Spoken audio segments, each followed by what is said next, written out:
Alright everyone, I'm here to give you guys another video today. And this video is going to be a rant video because I am pissed off about this. Now, WWE usually brings guys in. And you think they're going to be big superstars. They start pushing them, and then they'll just randomly drop the ball with guys, and then they won't be seen from ever again. See the Ascension, see it's going to happen to the Lucha Dragon, see Bo Dallas. The fuck else have they done it with? They've done it with Curtis Axel dozens of times. They did it with Ryback last year. They're still kind of doing it with Ryback now. They're doing it with Eric Rowan. They're doing it with they've done it with Kofi Kingston. They've done it with Big E. They've done it with Cesaro. They've done it with a lot of wrestlers. They've done it with MVP. I can just keep going on. Mr. Kennedy. On and on and on. WWE can use these guys. These guys have a lot of talent, but the WWE doesn't push them properly. And I don't get that. You think you want to come to the WWE to live your dream, and yeah, you get to live your dream, but the WWE is going to bail you. Another example with Zack Ryder. So yeah, there's that. That was kind of a weird rant. But this rant is a wrestler that it's happened to. A wrestler like Ted DiBiase Jr. Now I'm going to talk about how the WWE dropped the ball with them. That's going to be the title of this video. How the WWE dropped the ball with Ted DiBiase Jr. Now, randomly, I didn't make this... Now, the reason why I'm just randomly make this video, I didn't make it like 3 years ago. Or 2 years ago, whenever he left the WWE. Is because my friend...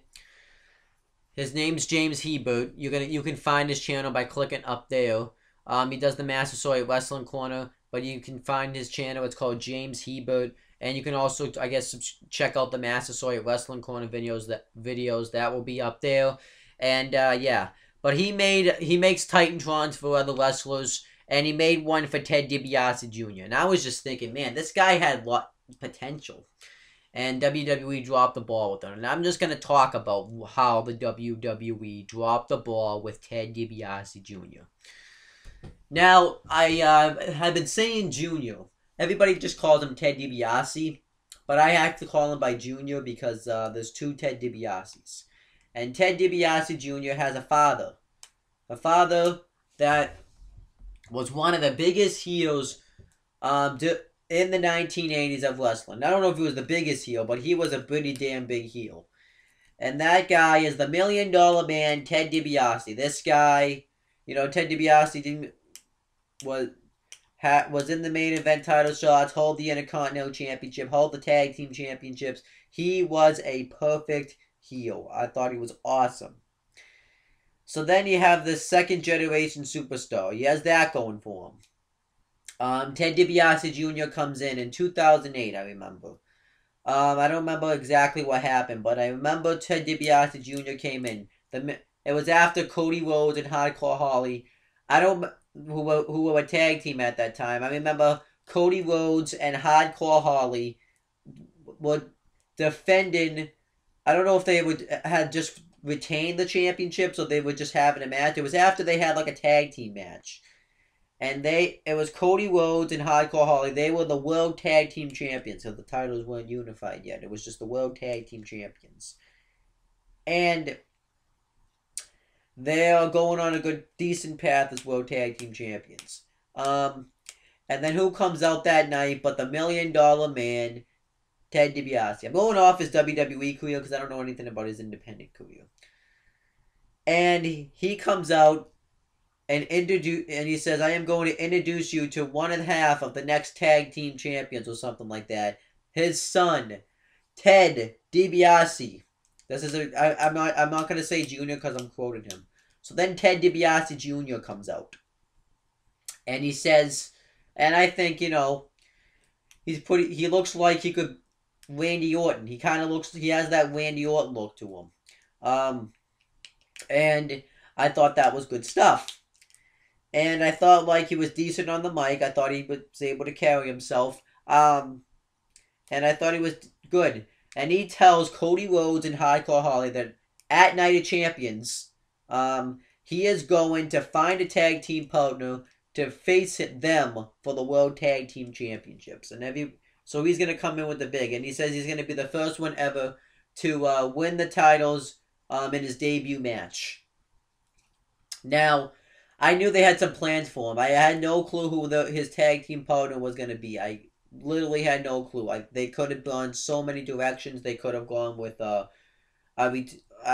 if Randy Orton hadn't been injured, they could have done Randy Orton. They could have done yeah, there was a lot of guys. I'm trying to think of like the roster back then though.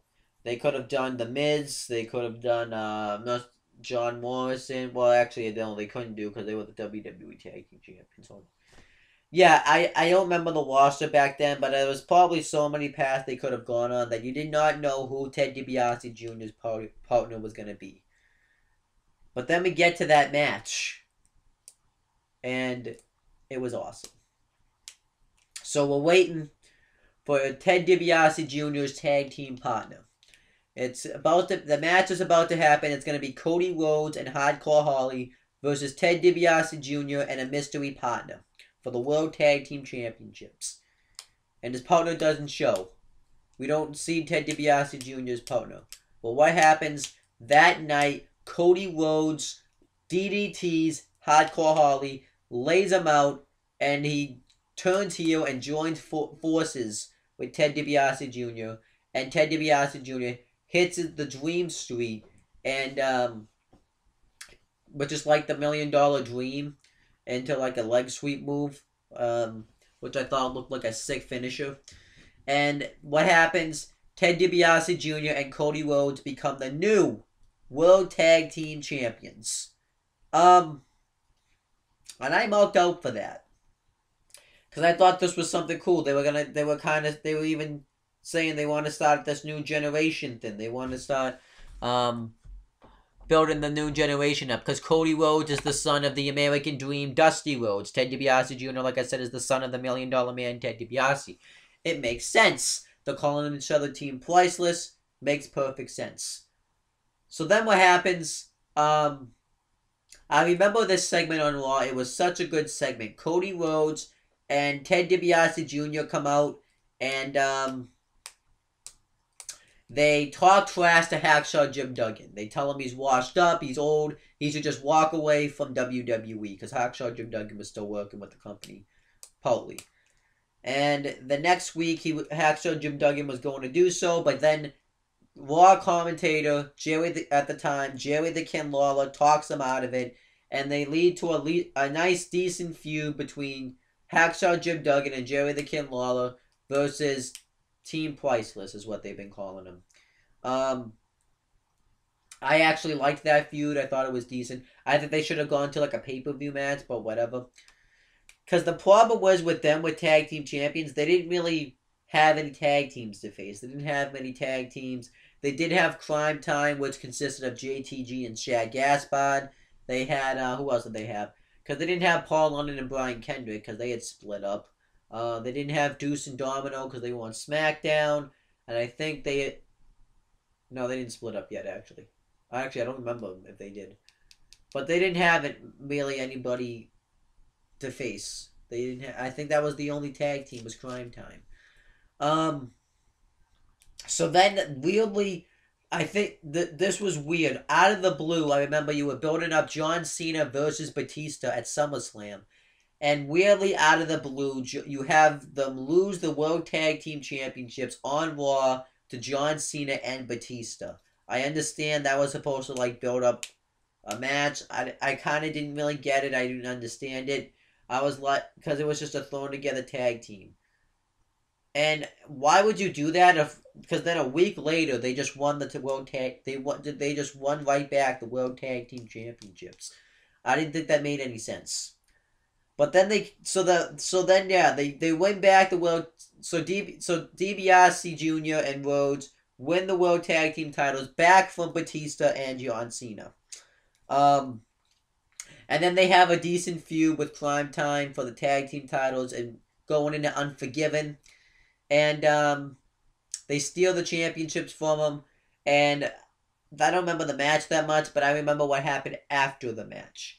After the match, you have Manu Manu, who's in that Samoan dynasty that Rikishi talked about in the Hall of Fame, you know, with The Rock, Roman Reigns, the Usos, Jimmy and Jay, the Usos, I should say, what Yokozuna, Peter Maivia, Rocky Maivia, you know, all of them. And Rusev apparently is in there too. You have Manu, and they're gonna, and I forget who he's related to though. But you have Manu, and they're gonna do like a big takeover. They're doing like this next generation in the group. Ted DiBiase Jr., like I said, the son of the $1 Million Man, Ted DiBiase. Cody Rhodes, son of the American Dream, Dusty Rhodes. Manu is in the Samoan dynasty. And I thought this had decent stuff. They took out the World Heavyweight Champion at the time, CM Punk, even though Randy Orton punted him in the head, which you were teasing like a feud between them and like some sort of partnership between Randy Orton. And they're just going on a path. And then randomly out of the blue, I guess it made sense in a way because they were feuding with CM Punk and Kofi Kingston for the World Tag Team Championships. And on Raw, they lost the World Tag Team titles to CM Punk and Kofi Kingston. I can't really blame them on that. They did hold the titles for a while. I kind of wish they could have had some more programs as World Tag Team Champions, but whatever. And then you did something really big with Ted DiBiase Jr. You had Ted DiBiase Jr., and he attacked CM Punk, and Randy Orton punts him up in the head. Now, in real life, DiBiase was injured. He was never going to be seen from again. So what happened is, storyline-wise, he was injured. In real life, he was really filming The Marine 2, and I thought it was a pretty good spot to be in, because it feels like that the WWE does have some sort of plans for you if they're going to put you into one of their movies. Nowadays, that's not the case, but back then, that was a big deal. Plus, that was like a big movie that they had, because John Cena was the face of the WWE. So I thought they clearly had some plans for him. And it felt like that Ted DiBiase Jr. could have been the next John Cena, because he had the look that he could have been like the face of the WWE. I don't think he could have been the face, but he could have been like a top guy. But yeah, Ted DiBiase Jr. is inactive doing this movie. Then what happens is Randy Orton is starting to get this legacy group together. Because like I said, they want to all be the next generation. You have Randy Orton, who is the third generation superstar. The son of Cowboy Bob Orton. Cody Rhodes, the son of the American Dream, Dusty Rhodes. Manu's in that Samoan family. That Samoan dynasty. And you have a new guy, Sim Snuka, who's also in that Samoan dynasty. He is actually the son of Superfly Jimmy Snuka. And if you don't know who Sim Snuka is, that Sim Snuka is Deuce from Deuce and Domino. And they're gonna do this legacy group. They have to do initiations. Manu and Sim Snuka don't pass. So what happens? Randy Orton. So they want to get revenge on Orton. Cody Rhodes passes. They want to get revenge on Randy Orton for not allowing them to be in the group. So who do they bring out to get his revenge? None other than Ted DiBiase Jr. Now, I thought this was awesome. And I marked out when I saw him return. I was like, they're going to do a feud between Orton and Ted DiBiase Jr. But no, they went in a completely different direction. From out of nowhere, Ted DiBiase Jr. attacks and assaults Manu and Sim Snuka. That was amazing. And then he joins up with Randy Orton and Rhodes to form the Legacy, which, consisted of all of them. And Legacy had a decent path going to it. They really worked together in the Royal Rumble match. And you had Randy Orton win the Royal Rumble match, which kind of solidifies the group because a member of the group is in the Royal Rumble match, and the leader wins the Royal Rumble match. And there was like a 3-on-1 match, Triple H versus the Legacy. And then, I didn't think what else happened. They're just kind of going on their own path. And then you're building up Legacy versus the McMahons, because Randy Orton had taken out Vince McMahon before the Royal Rumble match. He took out Shane McMahon. He took out Triple H. And you do a match at Backlash. I remember this match. It's Randy Orton. It's Legacy versus Shane McMahon, Triple H, and the returning Batista because Randy Orton had punted him in the head. And you have them win that match, which does build up the group into credibility because you have Randy Orton. And then Randy Orton ends up holding the WWE Championship. So then, the thing I didn't like about Legacy is I thought over time as it started to go around, is you had Legacy, and you had, they didn't really feel like that they were all equals in the group. They felt like that, I understand Randy Orton was the leader, but it felt like that DiBiase Jr. and Rhodes were just Randy Orton's lackeys, Randy Orton's backup buddies to keep, so he could help him keep the WWE Championship. And that made me kind of mad. You had opportunities time in and time out to put the WWE Unified Tag Team titles, because they ended up unifying, at this point, the WWE and the World Tag Team Championships. And I think you should have pulled the trigger. I understand like why they didn't do it, because they had Edge and Chris Jericho. Because at the Bash in 2009, you had a match. It was Primo and Epico defending the tag team. No, it wasn't Primo and Epico. It was Carlito and Primo, the Colognes. My bad. And they were defending the World Tag Team titles against Legacy, DiBiase, and Rhodes. And I understand why you wanted to put Edge and Jericho as tag team champions, because they would have stolen the show, all of that. But I think you should have just cut them out. You just include DiBiase and Rhodes. You have them go over and hold the unified tag team championships, just to make them look like that they do mean something to the group, that they have some storylines to go off of. I think that would have made the group look so much better. It would not have made them look like Randy Orton's lackeys to keep the WWE Championship. I think that would have been awesome. Another thing I didn't mention, though, was just before Night of Champions of 2009, DiBiase Jr. and Rhodes, it was when they started doing the guest host thing, which I didn't like, but one guest host that I did like was when they had the $1 Million Man, Ted DiBiase, guest host Monday Night Raw, and he makes a match between Randy Orton and Ted DiBiase Jr. Now this sets up major, future feud situations, because you have Randy Orton, you have Ted DiBiase Jr., and they're gonna go places. They're gonna find they could possibly go in a babyface route with Ted DiBiase Jr. with Randy Orton just kicking him out of the group. All of that. Ted DiBiase Jr. does lose the match, but he looks strong from losing, because he did put up a decent fight, I remember, and I think that makes sense. And you could have used that in the further in the future.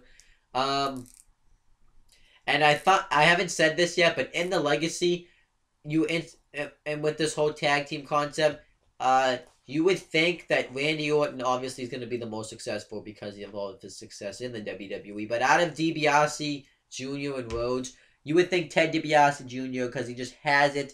He has the look. Yeah, he was pretty good on the mic. And I just thought Ted DiBiase Jr. just had the talent, that he was going to be the one being pushed right to the top.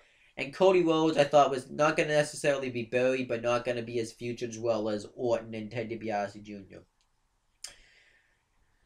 So then you start to tease some dissension between Legacy.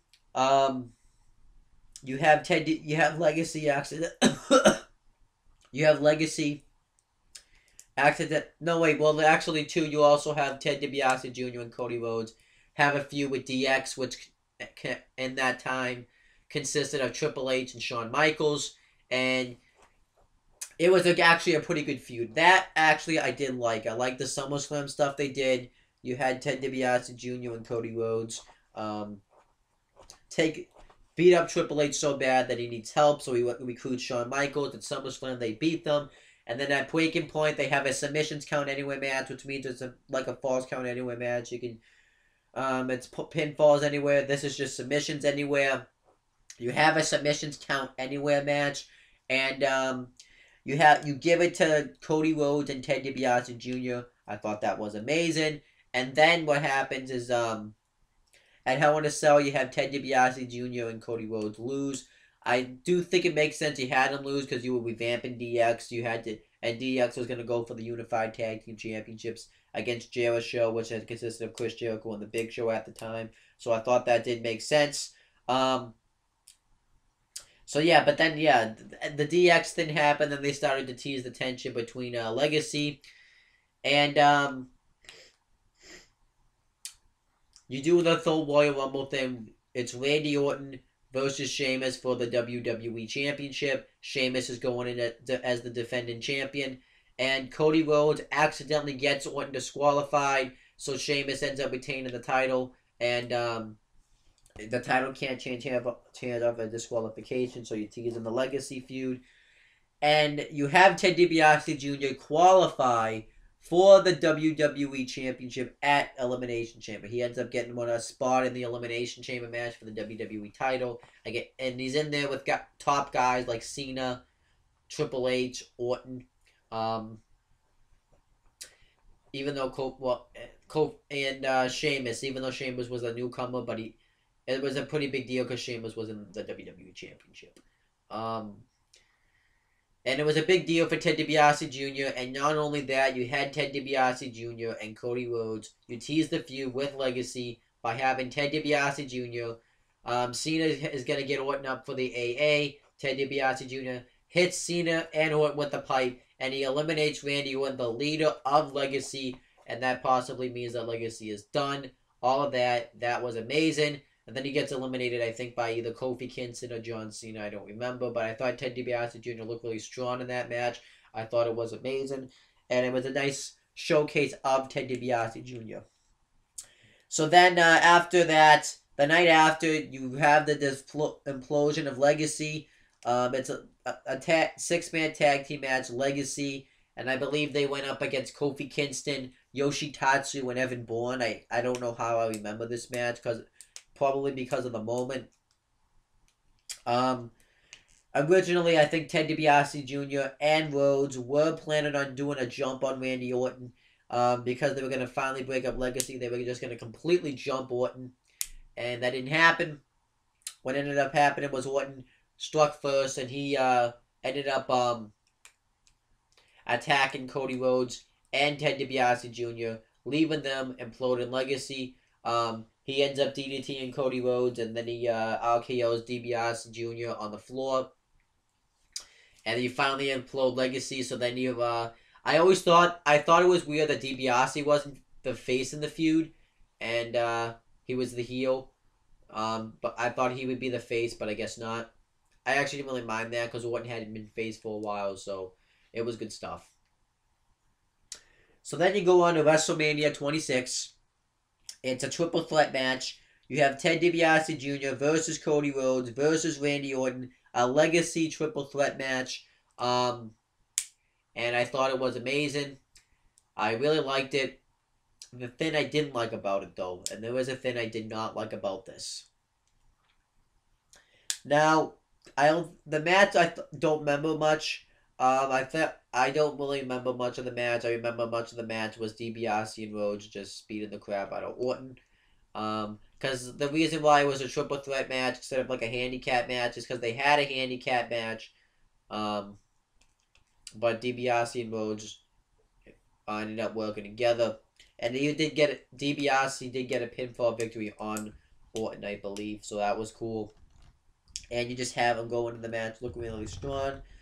No, I think Randy Orton ended up winning this match. Now, in my opinion, I think you should have had DiBiase win this match if you wanted to go with Ted DiBiase Jr. as a guy, if you really wanted to get him out there. A big win over Randy Orton. You have him pin Randy Orton in the middle of the ring. Because you could say you could do another match because at like Extreme Rules in like a one-on-one match, that would have been fine. I think Ted DiBiase Jr. needed this win though if you wanted to solidify him. And that would have been all fine and good. Because I remember the match, how that ended perfectly. Orton punted Rhodes, and DiBiase went for Dream Street. Orton countered, hit an RKO on DiBiase, and I believe he covered him afterwards and won. I think what should have happened is you should have had one hit the punt. DiBiase then hits the Dream Streets and ends up winning the match, and he goes over at Mania clean. That would have been amazing. But it didn't happen. So then after Mania, Ted DiBiase Jr. is still a heel. He's going on a decent path, though, sort of. Like, they're pushing him, the future with him on TV, but he's not getting needed victories that he needs. And everyone says that wins and losses don't mean anything. When it comes to trying to build up a guy to put him main status, I think that's when you have to start building the guys up. So I remember Ted DiBiase Jr. though gets to hold the replica $1 million championship that his father Ted DiBiase had in the old days that he created. And it was amazing. He had that. You brought back Virgil. It looks like he's going to become his dad. You job out, but you really don't run with it. You job out Virgil. I believe Santino Marella did like this thing where we did like a poke of doom, and Santino Marella poked Virgil when he was like out. So it just, you really bury Virgil, and then you have him like fire him because he goes with Maurice. And you do all that. You do that thing. You actually build up Ted DiBiase Jr. as a candidate too to win the Money in the Bank match. I remember that. The only weird thing was, though, is I remember, too, Ted DiBiase Jr. also ended up losing to R-Truth. The only reason I'm going to say it made sense for R-Truth to win that match is I remember the night after he beat The Miz to win the U.S. title. And I think it would make no sense if you had Ted DiBiase Jr. Lose to... if you had R-Truth lose to Ted DiBiase Jr., then all of a sudden, the night after, he's able to, like, beat The Miz, who held that U.S. title since, like, October. And it just... would make no sense. So I think it made sense why I had R-Truth win that. It would have been though if you had had Ted DiBiase Jr. win the Over the Limit match. But then he doesn't win the Money in the Bank. I thought that's all fine and dandy. But then he's kind of not really going anywhere. They jobbed him out bad after like around SummerSlam time.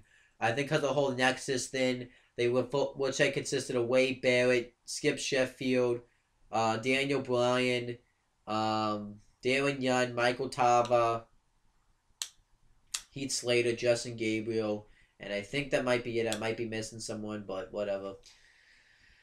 And he's kind of being jobbed out. He's having to do the sinning contest where he's a bad sinner, remember, I don't know. It was bad.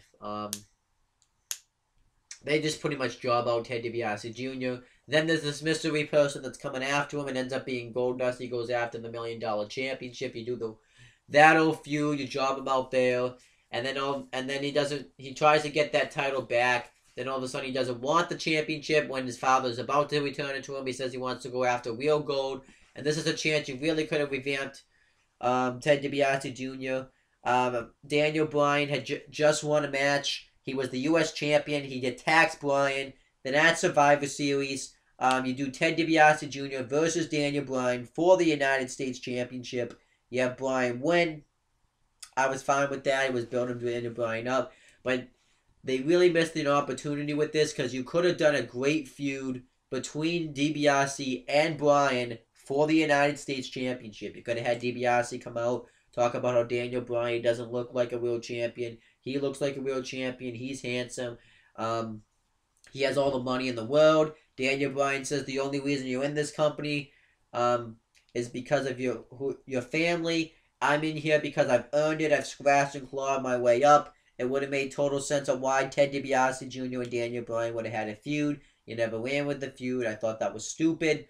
And then he loses Maurice. And he gets beat down by Triple H and jobbed out. He pretty much just gets jobbed out. He doesn't even really make it to WrestleMania 27. This could have been his moment. He could have won the Royal Rumble or something. And then you draft him. He gets drafted. It's in the 2011 draft. He gets drafted to SmackDown, and this could have saved his career right here if done properly. Ted DiBiase Jr. gets drafted to SmackDown. Him and Cody Rhodes reform, and Cody Rhodes changed his gimmick up. Cody Rhodes actually ended up going somewhere.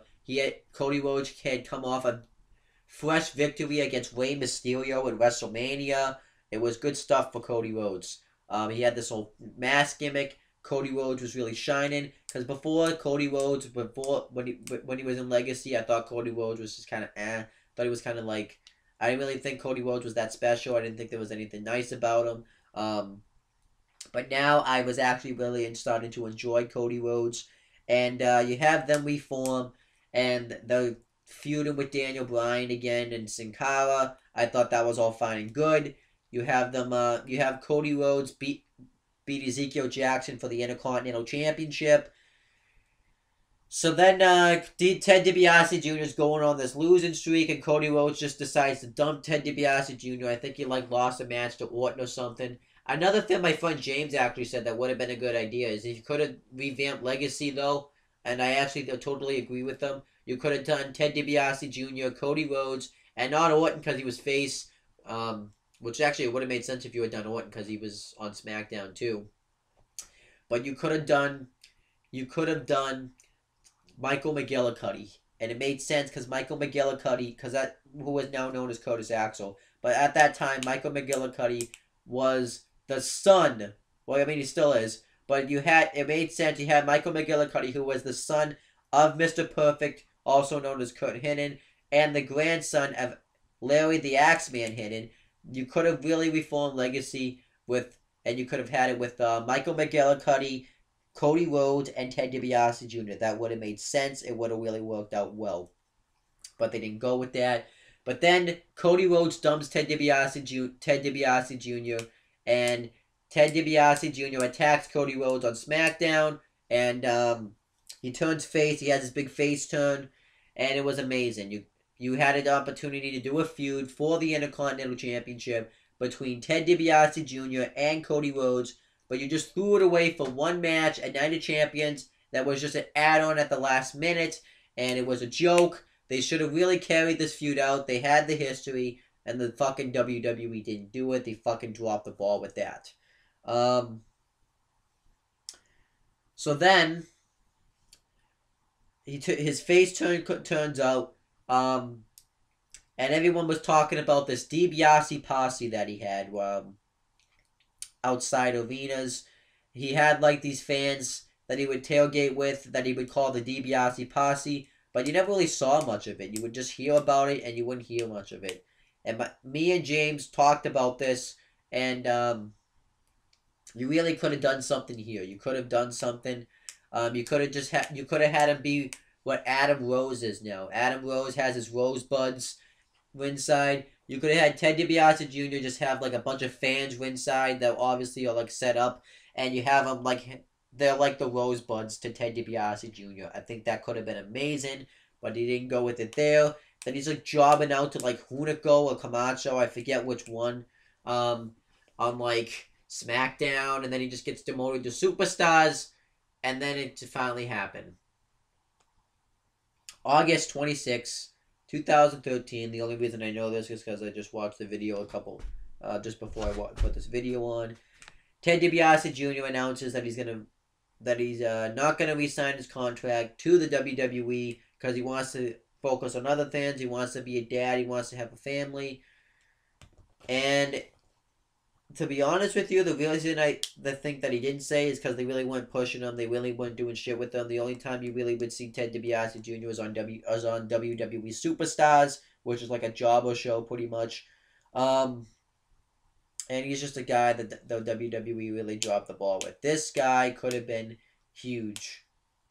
Huge. This guy had everything. He had the look, I believe. Because he had the Randy Orton look. I thought he had the John Cena.